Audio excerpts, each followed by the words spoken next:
He thought she was just another black woman to intimidate. But what he didn't know, was that she was his boss. In a quiet Texas suburb, a routine traffic stop spirals into a chilling confrontation between authority and accountability.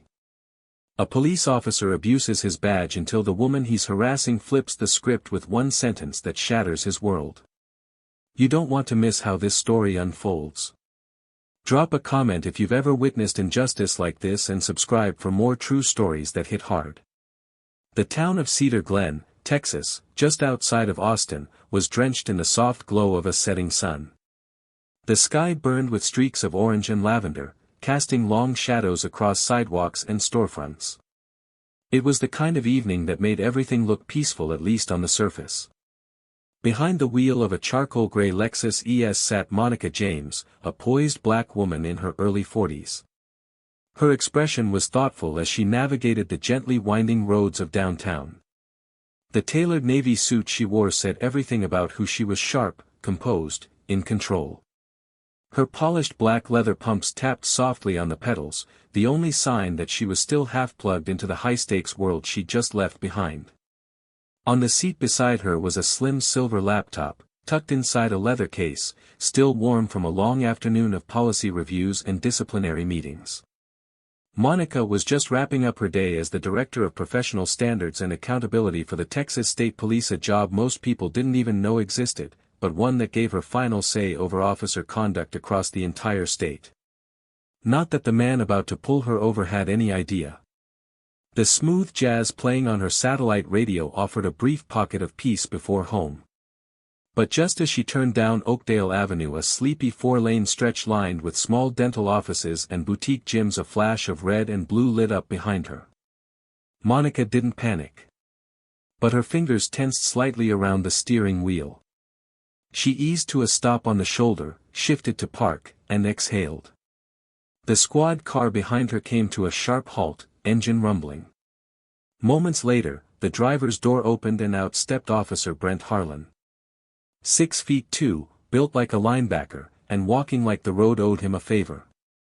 His uniform was textbook crisp tan with iron creases, mirrored sunglasses even as the sun dipped low, and a holstered pistol that he casually adjusted as he approached. Monica rolled her window down. She didn't say a word. Neither did he, not at first. Brent leaned slightly, glancing at her laptop, then her tailored blazer, then her face. "License and registration," he said flatly. No explanation. No greeting. Just orders. Monica's eyebrows arched subtly. "Of course, officer," she said, her voice calm, measured. She reached slowly to the glove compartment, handed over her registration, then took out her license from her wallet. Brent didn't move right away. He stared at her ID longer than necessary, and not because he was verifying anything. His eyes kept drifting back to her. "You blow through that yellow back there?" he finally asked. "I came to a full stop before the red," Monica replied, still polite. "I'm sure the dashcam can confirm that." Brent didn't respond to the point. He shifted his weight and squinted down at her, his tone tinged with condescension. "You local?" "My address is on the license," Monica answered without missing a beat. "You from around here and just forgot how lights work," he added, half a smirk creeping onto his face. Monica paused. She could feel where this was going. She'd seen it too many times, read it in too many case reports. Officers like Brent didn't stop you to enforce traffic laws, they stopped you because you challenged their idea of who belonged. "I was driving home, officer. Like anyone else after a long day," she said. Brent let out a dry chuckle. "A long day doing what?" Monica turned her head slowly, her gaze meeting his squarely. "I don't think that question relates to this traffic stop." Brent stepped back just half a foot, but his posture stiffened. "It's called getting to know the people in my community," he said, his voice suddenly more pointed. "You're a little out of place for this neighborhood." That was it. Not even subtle. But Monica didn't react. She'd been trained not just in policy and procedure but in restraint. She'd interviewed officers who used phrases like out of place as coded language for their discomfort with diversity. She knew how quickly these moments could escalate, not from violence, but from silence weaponized as power. "I'm just trying to get home safely," Monica said, her voice velvet smooth but firm. "If there's a citation I need to sign, I'll cooperate fully. Otherwise, I'd appreciate being on my way." Brent's jaw flexed. "Step out of the car.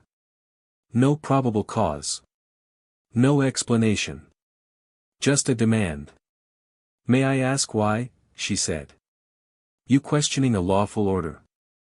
"I'm asking for clarification." Brent leaned in slightly.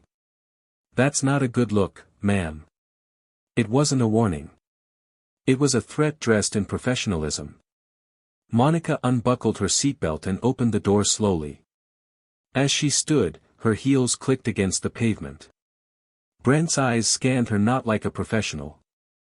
Like a man struggling to reconcile the image of a black woman in control with his own sense of dominance.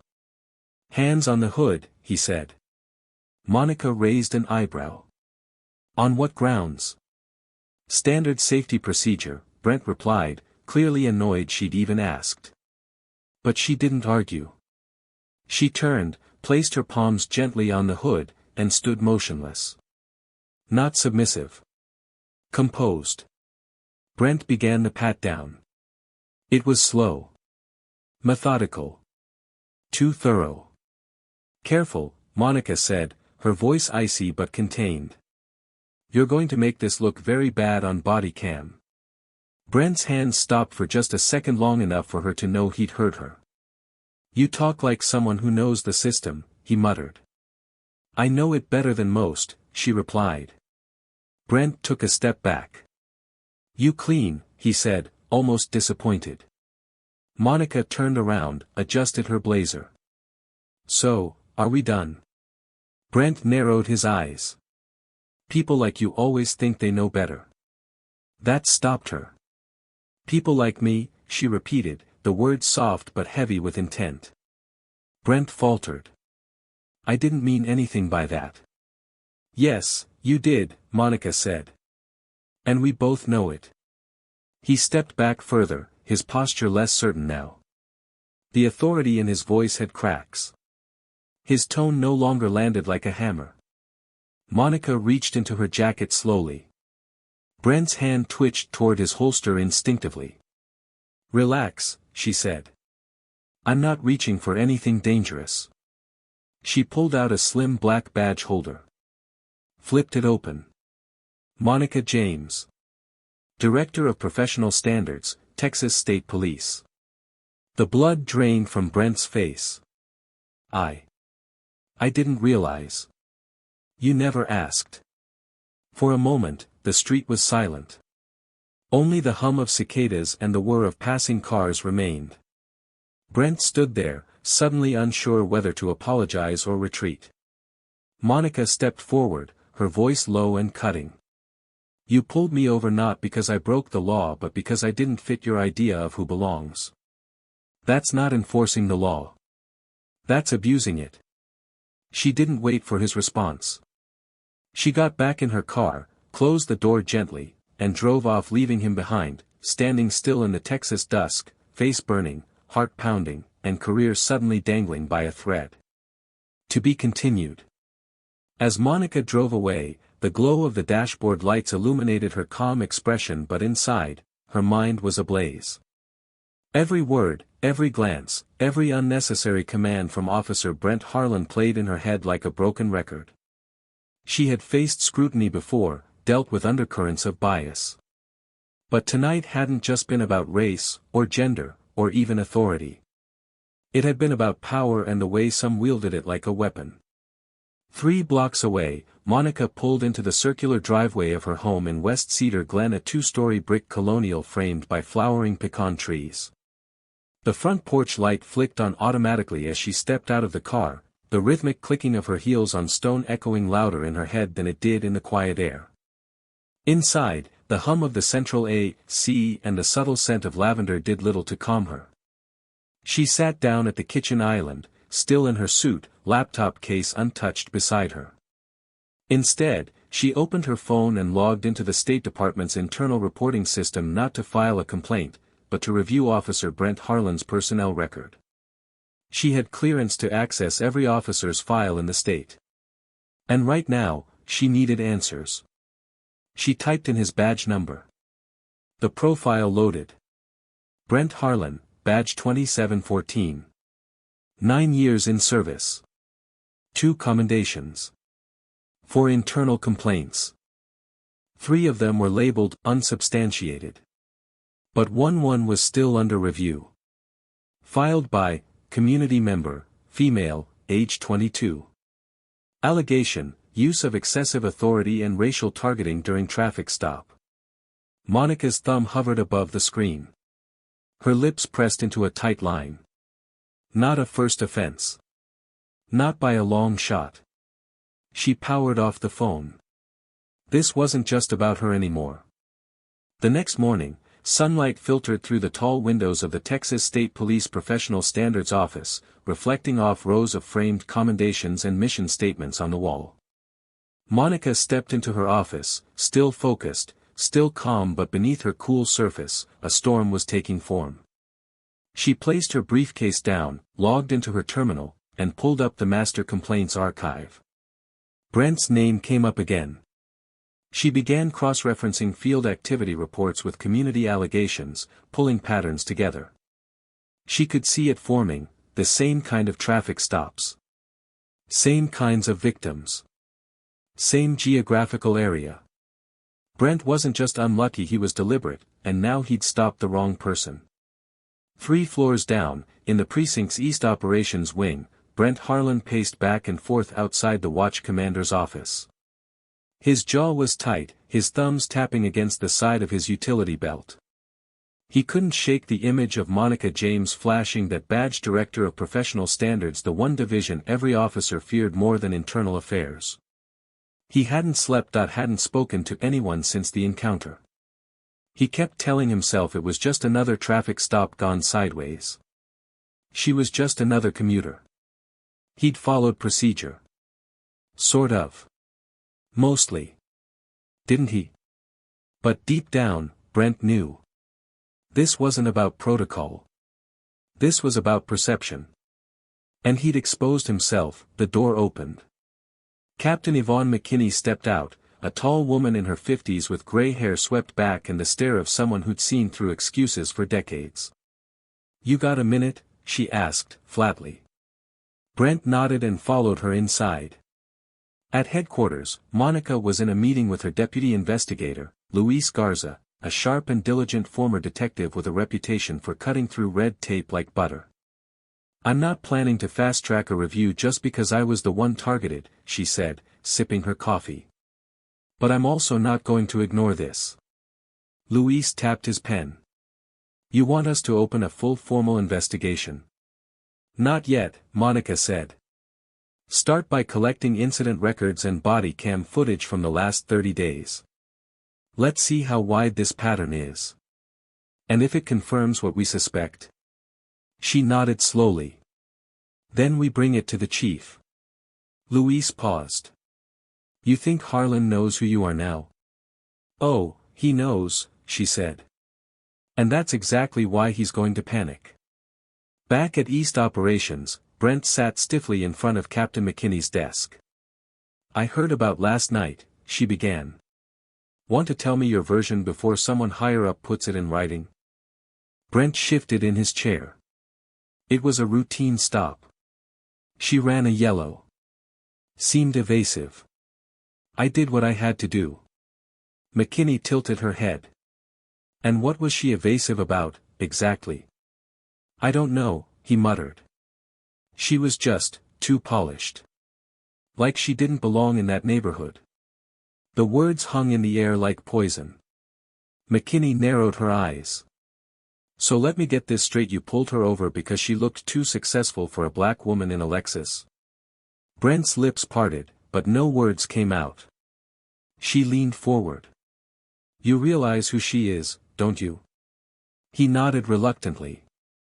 Then you also realize that what might have been brushed off as borderline before won't be now. Brent sat in silence, the gravity sinking in. You better pray that footage shows something clean, she added. Because if it doesn't, it's not going to be an internal slap on the wrist.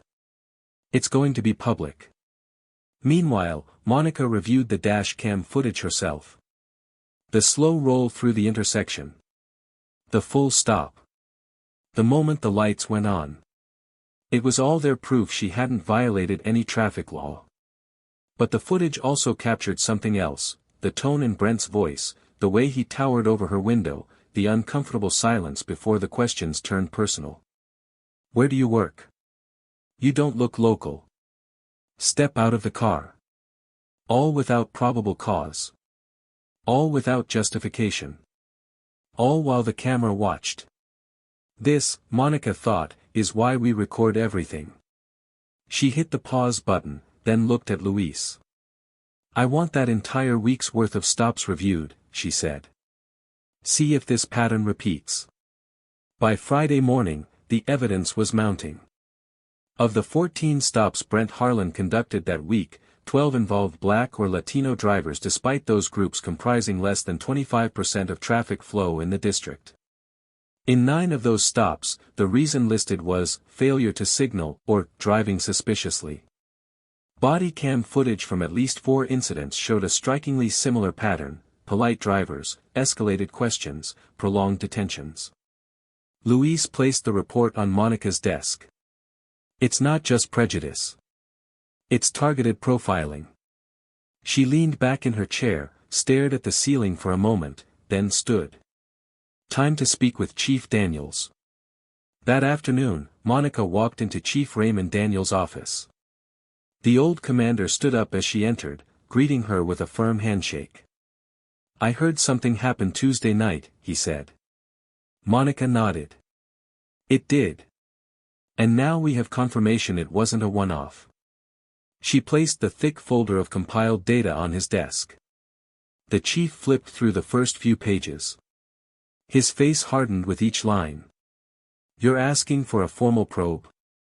I'm asking for a cultural audit of East Division, she replied. Starting with Officer Harlan. Daniels tapped the edge of the file, his expression unreadable. You know this will spark backlash. Monica nodded. So will inaction. Daniels sighed, closed the file, and looked her in the eye. All right, he said. Let's do it. Full transparency. If there's rot in the ranks, we'll cut it out.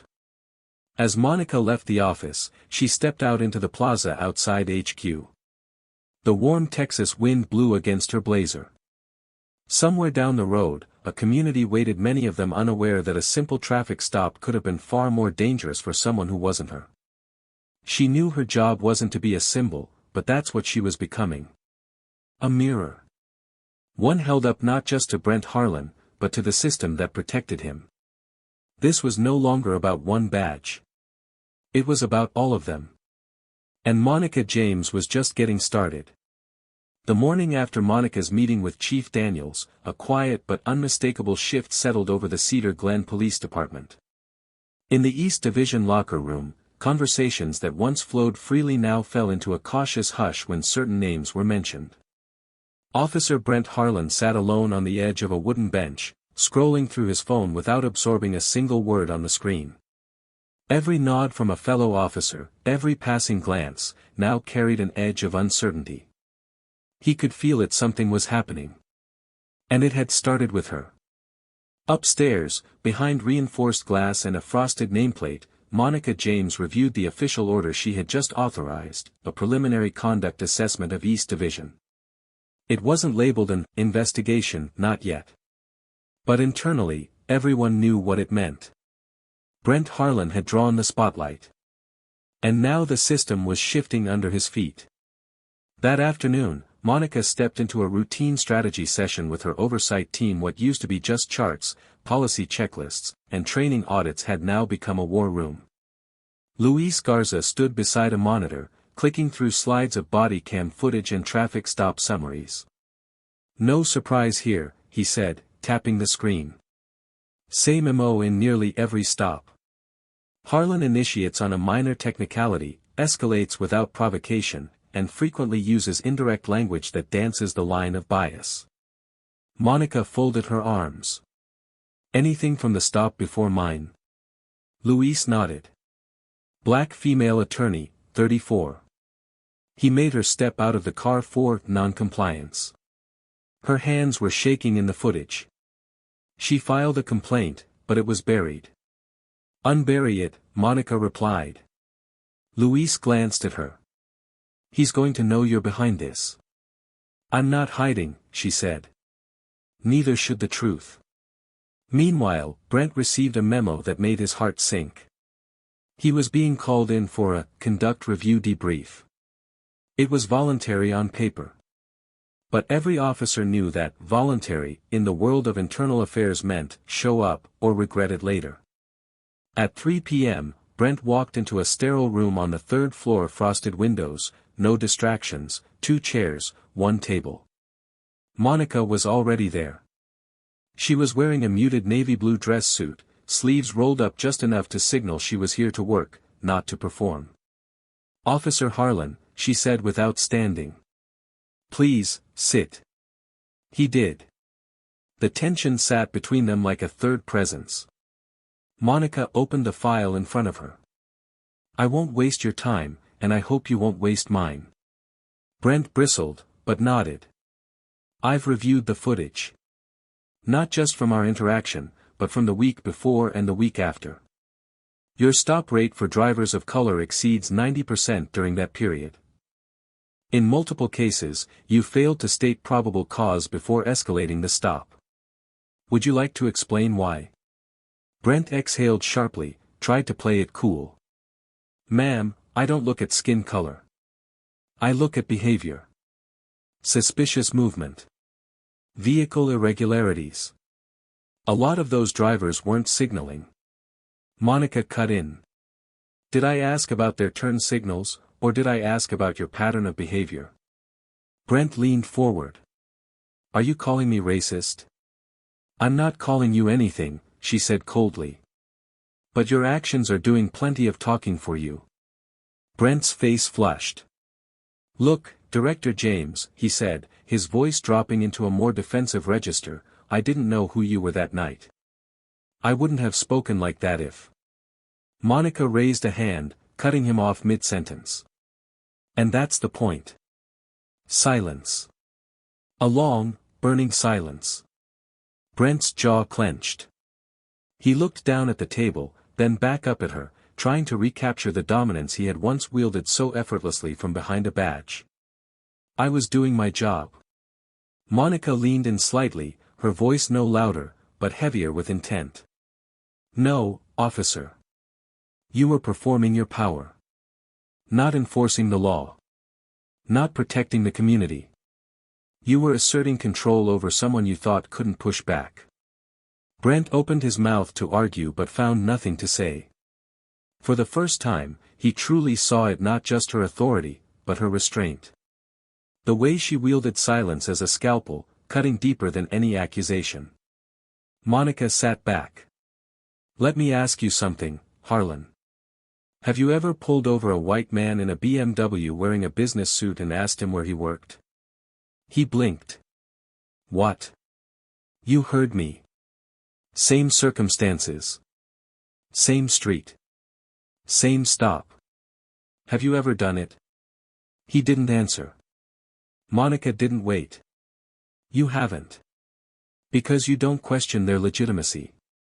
But you questioned mine. You questioned the attorney before me. You questioned the college student 2 weeks ago.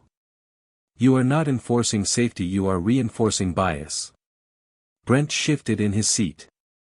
His hand fidgeted at the edge of the table. His voice dropped. So what now? You gonna fire me? That depends, she said. Do you think you deserve to keep the badge? He didn't answer. But he didn't have to. The next morning, the Cedar Glen Police Department buzzed with whispers. Some knew Monica had confronted Brent. Others had heard she was launching a full-scale inquiry. A few, still loyal to the old system, quietly called her a traitor. But most especially younger officers watched with a mixture of awe and curiosity. Because something was finally being said aloud. That afternoon, Monica held a department-wide meeting. Officers filled the main hall, sitting shoulder to shoulder in stiff plastic chairs, unsure of what was coming. Monica took the podium. She didn't speak like a boss. She spoke like a mirror. "I'm not here to dismantle anyone's career," she began. "But I am here to dismantle a culture that lets bad behavior fester until it poisons everything." Silence. We can't keep pretending these incidents are isolated. We can't dismiss every complaint as overreaction. And we certainly can't build trust with the community while dismissing the patterns in our own house. She stepped away from the mic, let the silence settle. Then she continued, softer, but with unmistakable resolve. "Change is uncomfortable. It should be. But if that discomfort keeps someone else from being humiliated, from being wrongly detained, from being made to feel like they don't belong in their own town, then I'll take that discomfort every day." Some in the crowd nodded, some looked down at their shoes, but nobody walked out. Later that evening, Monica drove home through the same intersection where the stop had occurred. The same traffic light blinked yellow, then red. She slowed, stopped, and looked in the mirror. No sirens, no flashing lights, only the quiet knowledge that something had changed. Not just in her, but in the system. It was a long road ahead. She knew that. But she also knew this. Sometimes, the most powerful thing a person can do is not raise their voice. Sometimes, power comes from saying exactly what needs to be said and letting the silence that follows do the rest. The weather in Cedar Glen shifted the next day, thick clouds rolling over the horizon, casting a dull, tense gray across the quiet streets. It wasn't raining yet, but the air had that electric stillness before a storm. The same could be said for the Cedar Glen Police Department. Inside the station, Officer Brent Harlan sat at his desk, staring at the open manila envelope in front of him. The memo was typed in sharp, bold font. Simple. Unapologetic. Mandatory Conduct Review Hearing, date, Friday, 10 a.m., location, HQ Conference Room B. He swallowed hard. The request wasn't optional. And it was signed by someone he now couldn't stop thinking about. Monica James, Director of Professional Standards and Accountability. Her name had gone from unknown to unforgettable in less than 48 hours. What Brent hadn't yet understood, what the entire department was beginning to realize, was that Monica wasn't just another internal affairs pencil pusher. She wasn't a bureaucrat collecting reports or hiding behind policy language.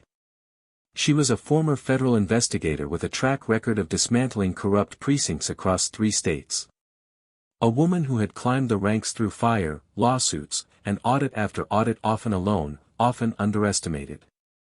She had been appointed to the state-level oversight board for one reason: she didn't blink. And now she had her eyes on Cedar Glen. Friday morning arrived. The sky had finally broken. A light rain tapped the windows as Monica prepared for the hearing. She didn't need to rehearse. Her weapon wasn't a script, it was the truth, and she carried it like steel beneath silk. Wearing a dark gray pantsuit, Monica walked into Conference Room B with a simple leather portfolio in one hand and her badge displayed on a lanyard. She didn't carry intimidation, she didn't need to. The room was already half full. On one side of the table sat a panel of senior officers and legal advisors. Brent sat at the other, stiff and silent. His eyes darted to Monica the moment she entered, but she didn't flinch. She simply placed her folder down and took a seat across from him. The hearing began. Captain Yvonne McKinney opened the session formally, listing the reason for the meeting, the nature of the complaints under review, and the procedural rights granted to Officer Harlan. Monica didn't interrupt, she waited, and then, when it was her turn, she stood and spoke. "My name is Monica James," she began, voice clear and unwavering. "I'm the Director of Professional Standards and Accountability for the State Police Commission, and I've come here today not just because of a traffic stop, but because of what it revealed." She turned to face Brent, not to confront him, but to speak the truth directly into the face of resistance. "I was the driver Officer Harlan pulled over. But I wasn't the first. And if nothing changes, I won't be the last." The room stiffened. "Over the past week, I've reviewed footage, stop reports, and community statements regarding Officer Harlan's conduct. What I found was a pattern. Not of isolated judgment calls but of deliberate choices. A bias in action, masked as protocol. A desire to control, disguised as law enforcement." She paused just long enough for the weight of her words to land. "And I know what it feels like. Because I lived it." She reached into her folder, pulling out a copy of the body cam transcript. The language used, the sequence of actions, the tone of voice, it wasn't standard procedure. It was targeted behavior. She set the document down in front of the panel. Brent sat rigid in his chair, face unreadable, but hands clenched tight under the table. When given the opportunity to respond, Brent's voice was small, almost hollow. "I didn't know who she was." It slipped out like a defense, but it landed like a confession. "I wouldn't have handled it that way if I'd known. I just thought." "You just thought I was someone who couldn't fight back," Monica said, her voice cool. "Someone without influence. Someone who couldn't challenge your behavior. You didn't need to know who I was. You only needed to do your job fairly." The room fell into an uncomfortable silence. Monica looked to the panel again. Abuse of power isn't always loud. Sometimes it's quiet. Dismissive. Evasive. It hides behind questions that shouldn't be asked, orders that shouldn't be given, and assumptions that should never be made. Her tone dropped slightly, becoming personal. "I didn't reveal my identity during the stop because I wanted to see how far it would go. And what I saw wasn't just one officer acting poorly, it was a reflection of a department that's allowed it." Later that afternoon, as the hearing broke for recess, Monica stood in the hallway outside, her phone pressed to her ear. "Yes," she said, her voice firm. "I want the audit expanded. Not just East Division department-wide." She hung up. Behind her, someone approached, Captain McKinney. She leaned in slightly. "Just so you know, some folks aren't happy about this. You're rattling a lot of cages." Monica smiled faintly. "Cages only rattle when something dangerous is trapped inside." Back inside the room, Brent sat alone, staring down at his nameplate like it could give him answers. He had joined the force straight out of college, eager to follow in his father's footsteps. But over time, that pride had turned into something else, an attitude. A need to prove himself, to assert dominance, to control. Now, for the first time, that control had slipped. And the person who'd taken it back wasn't a protester on the street, or a stranger behind a camera. It was a woman in a suit, armed with receipts, and unshaken by every trick he'd used to feel powerful. Before the hearing concluded, Monica delivered one last statement. "I want to be clear, this isn't about vengeance. This isn't about a badge. It's about the kind of culture we accept inside this building. If we allow moments like mine to be shrugged off, we become complicit. We betray the very communities we claim to serve." She looked around the room at the panel, at Brent, at every officer now watching her, not with suspicion, but with recognition. "If we want the public's trust, we must first earn each other's." As the hearing adjourned, no verdict was issued that day. A decision would come later, after further review. But something deeper had already shifted. The department knew her now, not as the woman from the stop, but as the woman who wouldn't be stopped. That evening, Monica drove home, once again passing through the same intersection where it all began. The sky had cleared now, and the traffic light blinked green. She didn't slow this time. Because she wasn't just going home. She was moving forward with every intention of taking the entire system with her. By Monday morning, the sun had returned to Cedar Glen, but inside the halls of the State Police Oversight Division, the climate had shifted completely. What began as a single traffic stop had now exploded into something far greater, a department-wide awakening and a reckoning.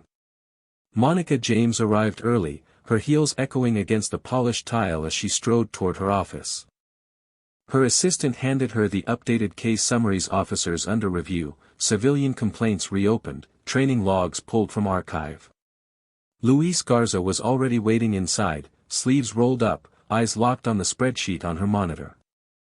"We're up to 19 flagged officers in the Eastern Precinct alone," he said.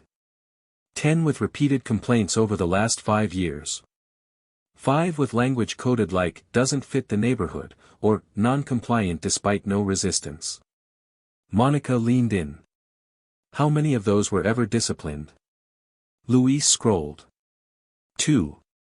And 1 was just a letter of caution. Her lips pressed into a flat line. "That's not discipline. That's denial." She stood quietly for a moment, then spoke with precision. "It's time to stop treating this as isolated misconduct. We're dealing with a pattern protected by silence and convenience." Across town, Officer Brent Harlan sat alone in the briefing room, suspended pending final judgment. Word had gotten out. Some officers had gone quiet around him. Others still nodded, but their eyes betrayed discomfort. Brent could feel his support draining, replaced by something colder distance. What stung more than the silence was the fact that he was no longer seen as just another cop. He was now the example. The cautionary tale. The man who pulled over the wrong woman and found out she was the sword beneath the scales of justice. That afternoon, Monica walked into a higher-stakes meeting, this time with Chief Raymond Daniels and the Deputy Commissioner. The conference room wasn't just for internal affairs now. It was for leadership. "This is beyond one hearing," Monica began. "The numbers don't lie. This is systemic. We're looking at negligence from supervisors, buried complaints, bias in routine procedure. We have to act." The Deputy Commissioner frowned. "Monica, I understand your frustration, but if we go public with this..." "This isn't frustration," she interrupted calmly. "It's accountability. We have a duty to protect public trust, not just maintain appearances." Chief Daniels cleared his throat. "Let her speak." Monica placed a heavy folder on the table: cases, transcripts, ignored reports, all tied to repeat offenders. "This file represents real people, mothers, fathers, students humiliated, interrogated, sometimes arrested under false suspicion. We either address it now or we become part of the rot." A silence followed. Not disagreement, acceptance. Daniels leaned back. "What's your proposal?" "A department-wide conduct audit. Every precinct. Every complaint. A complete transparency review." "That's going to rattle cages," the Deputy Commissioner said. Monica replied, without hesitation, "Then let them rattle." Within 48 hours, a memo went out: comprehensive conduct review, all divisions. The internal Slack channels erupted. Supervisors questioned the motive. Rank-and-file officers whispered that Monica was coming for their jobs. Others, the younger ones, the ones who had seen injustice in silence, felt something else. Hope. Resistance, however, arrived just as swiftly. At East Division, Lieutenant Mark Bristow, a veteran with over 25 years in the department, stood up during a closed-door meeting and challenged Monica directly. "This isn't a solution," he said. "This is a witch hunt. We're gutting morale, making honest officers second-guess every word." Monica stayed seated. Her tone never changed. "Lieutenant, morale built on avoiding accountability isn't morale. It's a mask. You're alienating people who've served this city for decades. I'm protecting people who've been targeted by those same decades." The room went still. Monica added, "If fairness is inconvenient, then the system was never fair to begin with." Meanwhile, community members started paying attention. At a town hall that weekend, Monica stood before dozens of local residents, Black, Latino, Asian, white, all watching her with cautious curiosity. "I won't sugarcoat it," she said, holding a microphone under fluorescent lights in the Cedar Glen Community Center. "We've failed you." A hush fell over the room. I've reviewed the stops. I've seen the bias. And I know that trust has been broken. A young woman raised her hand. Are you really going to do anything about it? Or is this just another speech? Monica didn't blink. I'm already doing something. And I'm not asking you for trust, I'm working to earn it. An older man stood up. They stopped my grandson 3 times in 1 week. He's 19. Works 2 jobs.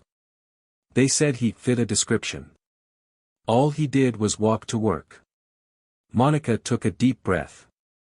Stories like that are why I won't stop. Back at headquarters, Monica and Luis launched phase 2 of the review. They set up an internal tip line. Officers could report patterns without naming names. Within 3 days, they received 34 submissions, half of them from officers describing peers with repeated misconduct. One message stood out: I've seen him pull over the same black kid 3 times. No charges. Just an excuse to lecture him. Please stop this. Monica read it 3 times, then turned to Luis. We're pulling patrol logs. I want names. And I want timestamps. Inside the department, fear turned to defense. A small coalition of senior officers formed a petition claiming Monica was waging a war on good cops, undermining their reputation. They wanted the review suspended. They brought it to Chief Daniels.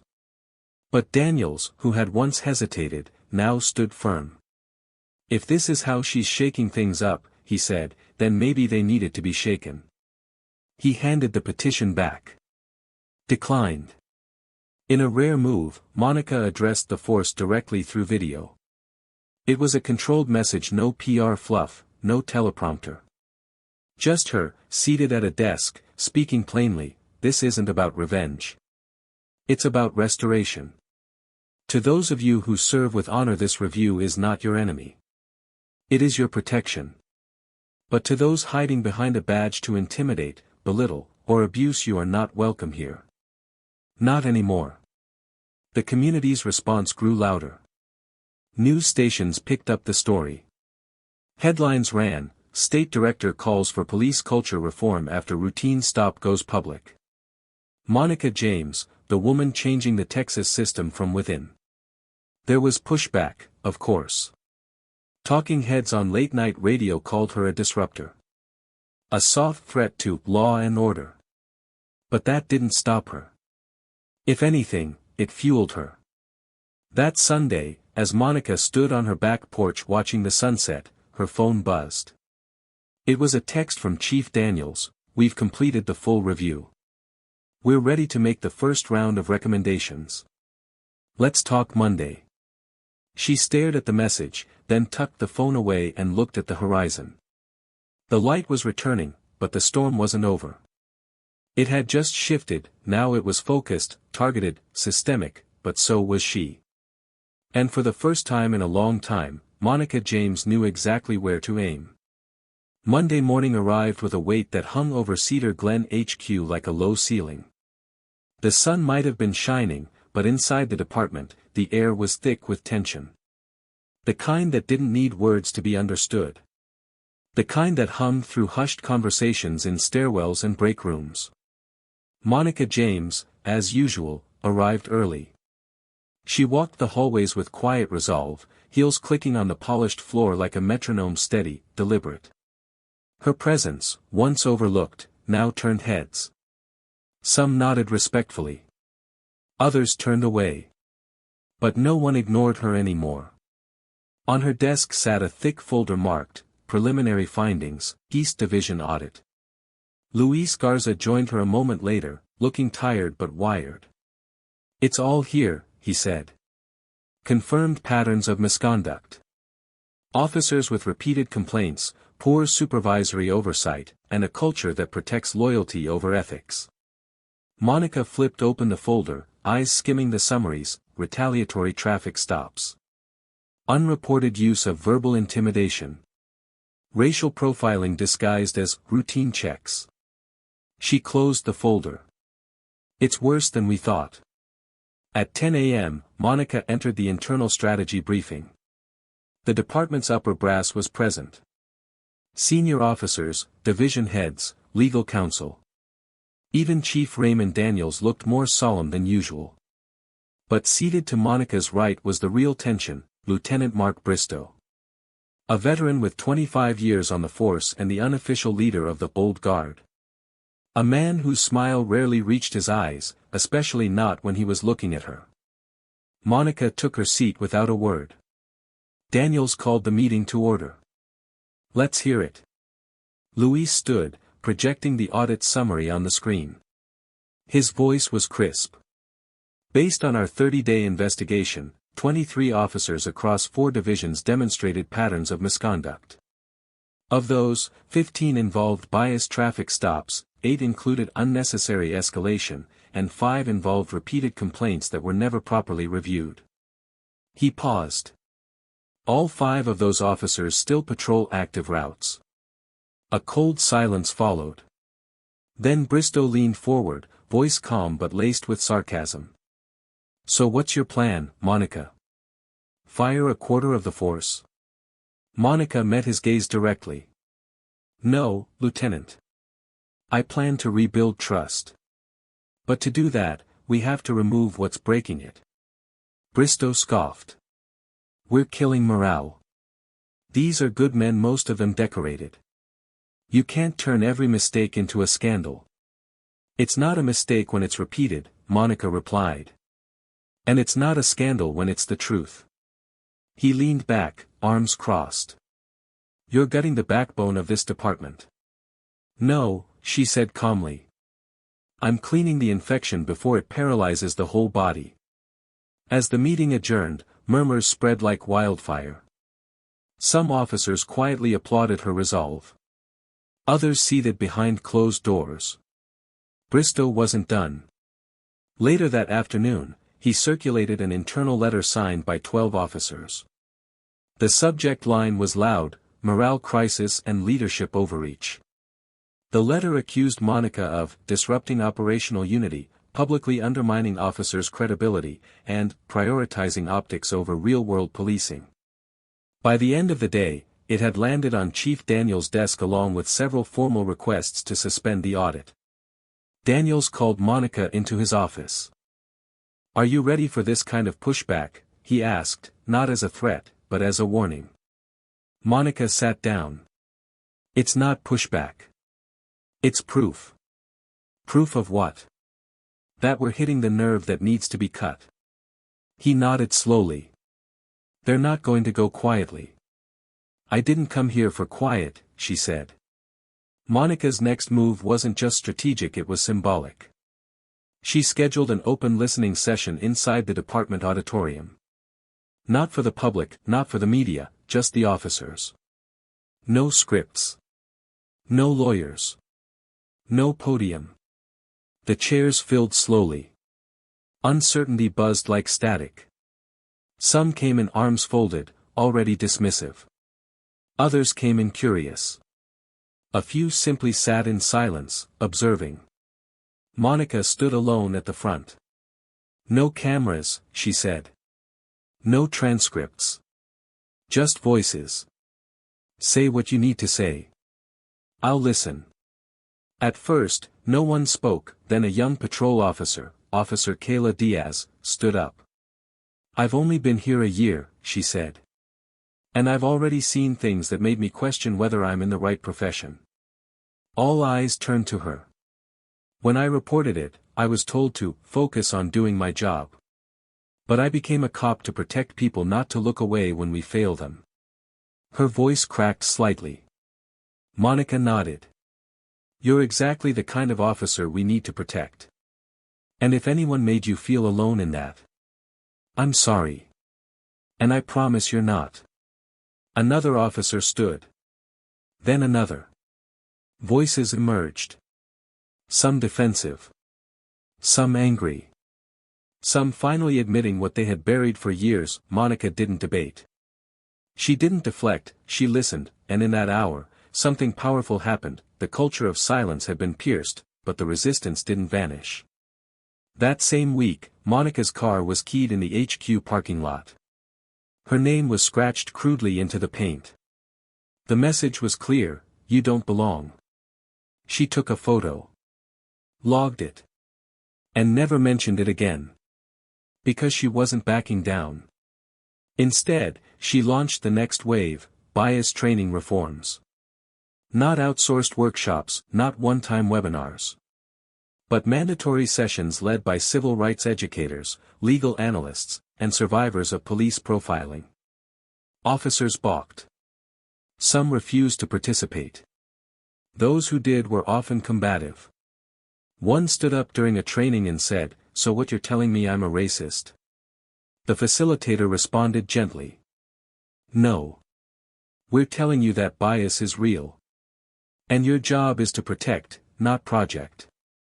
Monica sat in the back, taking notes. She didn't care how loud the resistance got, she was louder in her results. 2 weeks later, she received a letter. It wasn't internal. It was from a woman she'd never met. "I'm the mother of a 17-year-old who was pulled over for no reason last year. Your face was on the news, and my son said, 'That's the lady who would have believed me. Thank you for being that person.'" Monica folded the letter and slipped it into her desk drawer next to her badge. She didn't need medals or plaques. She had what mattered: the trust of the people she fought for. But the most pivotal confrontation came one evening, just as Monica was leaving the office. She stepped into the parking lot and found Lieutenant Bristow waiting near her car. He didn't speak at first. Just stared. Then finally, "Why are you doing this?" She looked him in the eye. "Because I've seen what happens when no one does." He shook his head. "This department. It's not going to change." Monica's voice was quiet, but sharp. "Then it doesn't deserve to survive as it is." Bristow narrowed his eyes. "You're tearing it apart." "No," she said. "I'm tearing down the parts that tore people apart for years." She turned to unlock her car. But paused. "Change isn't a threat, Lieutenant. It's a mirror. Maybe it's time you looked in it." Then she drove away. And left the old guard standing in the wreckage of their excuses. The building was quiet that morning, too quiet. Inside Conference Room A, the overhead lights buzzed faintly, casting pale reflections on the polished oak table that stretched across the room. Nameplates had already been placed. Microphones had been tested. And at the center of it all sat the gravity of what was about to unfold.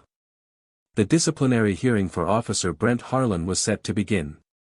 This wasn't a slap on the wrist. It wasn't a coaching moment. This was a reckoning. And Monica James, Director of Professional Standards, was at the helm. Brent arrived 5 minutes early, but his posture betrayed him. Gone was the swagger. Gone was the commanding strut of a patrolman in control. He wore his uniform, but it no longer seemed to fit the same. The room seemed colder, the air tighter. Every movement he made felt watched, weighed, judged. He took his seat at the far end of the table.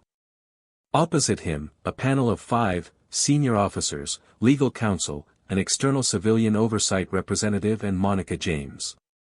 She didn't flinch when their eyes met. He broke eye contact first. Chief Raymond Daniels entered last. His presence was subdued but firm, like a man who knew this wasn't just a hearing, but a statement. "Let's proceed," he said, taking his seat. The hearing commenced. Luis Garza, Monica's deputy, opened with a calm but cutting overview. In the span of 1 calendar month, he began, Officer Brent Harlan initiated 43 traffic stops. Of those, 37 involved Black or Latino drivers. The body cam footage and review logs reveal a consistent pattern of disproportionate targeting, unwarranted searches, and escalating behavior absent probable cause. He clicked to the first slide. A transcript of Brent's stop with Monica James herself. The words filled the screen. "You're not from around here, are you? Where do you work? Step out of the vehicle." Monica's voice remained still. Officer Harlan used language that deviated from procedure and mirrored his conduct in previous stops. This wasn't a lapse in judgment. It was a practiced habit. The panel listened closely. One of them scribbled notes furiously. Luis continued, now displaying charts and metrics. Multiple complaints were previously submitted about Officer Harlan's conduct. 3 were dismissed without investigation. 2 were marked resolved with verbal counseling. No disciplinary action was recorded. He paused, until now. Brent was given the floor to respond, that he stood slowly. His voice, once commanding, now wavered slightly. "I never intended to offend anyone," he said. "I was just doing my job. There's a lot of pressure out there. A lot of uncertainty. You try to make calls in the moment. You try to go with instinct." Monica raised her eyes. "Instinct?" Brent hesitated. "Yes. Sometimes people don't look right. Sometimes behavior seems off." She leaned forward. "And what does not looking right mean, Officer Harlan?" He stumbled. I just meant, when something feels out of place." "And how often is out of place tied to race?" she asked, her voice never rising, but cutting deep. Brent said nothing. The room sat in stone silence. Monica continued. "You didn't know who I was when you pulled me over. You saw a black woman in a suit, in a nice car, and decided I didn't belong. That's not instinct. That's bias." The civilian panelist, Ms. Evelyn Brooks, spoke next.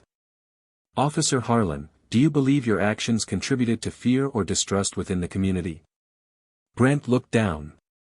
"I didn't mean to." "That's not an answer," she said flatly. "No," he admitted, his voice hollow. "I didn't consider the impact." Luis chimed in. "And that's exactly the problem." Monica stood once more. "This hearing isn't just about Brent Harlan," she said, turning to the room. "It's about what we've allowed. What we've tolerated. What we've buried." She turned toward Brent. "You had chances to change. You received feedback, warnings, soft corrections. And you ignored them. You treated accountability as a threat instead of a chance to grow." Brent's eyes glistened, but he didn't speak. "Today," she said, "we show the department and this city that change isn't optional anymore." After a recess, the panel deliberated for just over an hour. When they returned, Chief Daniels read the decision. "Officer Brent Harlan is hereby suspended indefinitely, pending successful completion of a state-mandated rehabilitation and bias correction program. Upon completion, he will be placed under supervised probation. Failure to comply will result in termination." The room didn't applaud. No one cheered, but the air shifted. For the first time, there was accountability, not as a headline, but as a precedent. Outside the conference room, Monica leaned on the rail of the mezzanine. Her shoulders didn't sag, her expression didn't gloat. She had won, but this wasn't victory. It was only the beginning of consequence. Luis joined her. "You think this will change anything?" he asked. "It already has," she replied. "The culture knows it's not invisible anymore." But backlash followed quickly. By the next morning, a petition circulated through the department. Signed by several senior officers, it accused Monica of being divisive, overzealous, and damaging department unity. Some even questioned her motives. "She's turning us into enemies," one officer whispered. "She's trying to dismantle everything we've built," said another. Chief Daniels called an emergency meeting. The room filled quickly. Commanders, supervisors, union reps. Monica sat in the front row. Daniels took the podium. "I've read the petition," he said. "And I understand the fear. Change always brings discomfort." He paused, then looked directly at Monica. "But let me be clear, this department will not protect misconduct. Not anymore. And I stand by Director James." The room stirred, some nodded. Others didn't move, but the message had landed. The old system was on notice. That evening, Monica sat alone in her office. She picked up her pen and wrote on a notepad, "We will not build trust by hiding the truth. We will not fix a system by patching its surface. And we will not stop until fairness is the standard, not the exception." She tore the note from the pad and pinned it to her wall. Next to it, she placed the signed order from the panel. Then, without a word, she turned off the lights, stepped into the hallway, and walked out into a new chapter for Cedar Glen. Point one that would be painful, point one that would be slow. But one that finally faced the truth. 3 weeks after Officer Brent Harlan's suspension, Cedar Glen's police department looked the same on the outside. The same brick walls. The same badges. The same uniforms walking in and out. But inside, something fundamental had shifted. A quiet war had been fought, and for the first time in years, the community had won. Monica James stood backstage at the Cedar Glen Community Center, adjusting the mic clip to her blazer. Her reflection stared back from a narrow mirror, a face that no longer just belonged to an oversight director. She had become something else. A symbol. A disruption. A reckoning. And tonight, she would speak directly to the people she had fought for. The auditorium was packed, hundreds of residents filled the rows. Elders with quiet dignity. College students brimming with fire. Mothers holding toddlers on their laps. A few officers off duty sat in the back row, uncertain but curious. The mayor sat in the front. So did Chief Raymond Daniels. The stage lights brightened. The host approached the mic. "Please welcome a woman whose courage has changed this city, Director Monica James." The crowd rose. Applause thundered.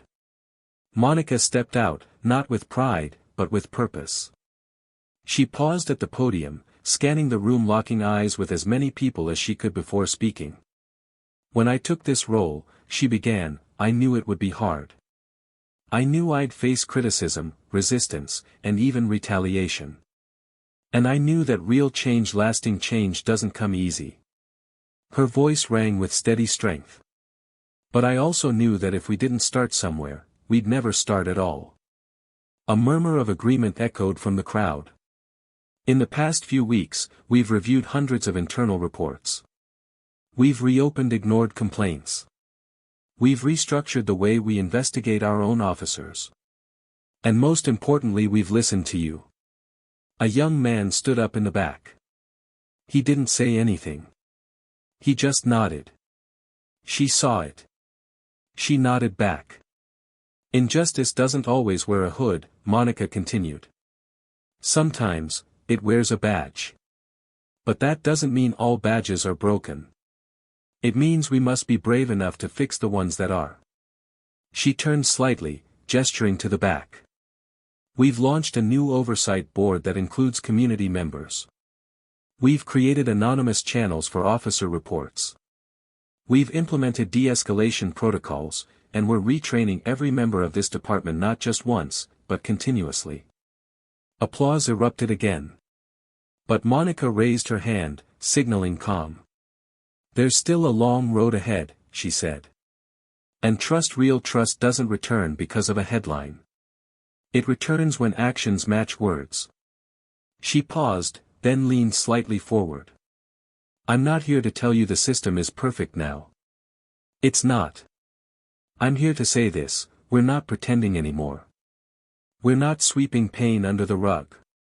And we are not allowing abuse to hide behind silence." The crowd fell silent, not because they didn't agree but because they felt it. This wasn't rhetoric, this was restoration. After her speech, dozens of residents stayed behind, shaking her hand, sharing stories, taking photos, not out of fandom, but gratitude. One elderly black woman approached with tears in her eyes. "My son, he was always afraid of police. And now he says, 'Mama, I think things might finally be different.' You did that." Monica hugged her gently. "No," she whispered. "We did." The following week, the first Community Oversight Board convened. Made up of educators, retired officers, local business owners, youth leaders, and chaired by Monica herself, it became a watchdog, a bridge, and a pulse check on every decision the department made. Luis Garza stood at the door during the first meeting and whispered, "You realize this isn't just reform anymore. It's a movement." Monica replied, "Good. Movements don't stop." But the work didn't end in meeting rooms. She walked the streets, spoke at schools, visited precincts, not with press, but with presence. She listened to rookie officers trying to do right but feeling paralyzed by an old culture. She listened to veterans who had never heard the words, implicit bias, until now. And she listened to citizens who had never filed complaints before because they believed no one cared. Now they did, because now someone was listening, and then, one afternoon, she received a letter in a plain white envelope. It had no return address, inside was a single line, "I was wrong. I see it now. Thank you for not backing down. BH." Monica held the letter in her hands for a long time. It wasn't a full apology. It didn't erase what had happened. But it was a sign, even the stone walls were starting to crack. Weeks later, a local journalist asked her in an interview, "What was the moment you realized things had changed?" Monica thought for a moment. Then answered, "The day an officer told me, I used to keep my head down. Now I speak up. That's when I knew." The interview aired. Comments poured in. Not just from Cedar Glen, but from cities across the country. "We need a Monica James in our town. This gives me hope. Finally, someone who understands both sides of the badge." Change wasn't perfect, not everyone supported her, some officers transferred. Some resigned, some doubled down on their resistance, but more stepped forward, more chose truth, more began to see that courage didn't mean silence in uniform. It meant integrity with the badge. On the 6-month anniversary of the audit, the Cedar Glen Police Department released its first annual transparency report. It was the first in the state. It included a list of policy violations and resolutions, demographic breakdowns of traffic stops, anonymous survey feedback from citizens, a statement signed by Chief Daniels, acknowledging past failures and future promises. At the bottom of the report, Monica's quote stood out, "If we want real trust, we must earn it in daylight, not in secrecy." That evening, Monica sat on her porch as the sunset washed the neighborhood in golden light. Her phone buzzed a text from her niece. "Auntie, my civics teacher used your story in class today." Monica smiled. For the first time in a long time, she allowed herself to exhale fully. Because the battle wasn't over. But the fear that nothing would ever change, that had finally been defeated. This story isn't just about a traffic stop gone wrong. It's about what happens when silence meets courage, when someone inside the system chooses integrity over comfort, and action over avoidance. Monica James showed us that true change doesn't begin with force. It begins with accountability.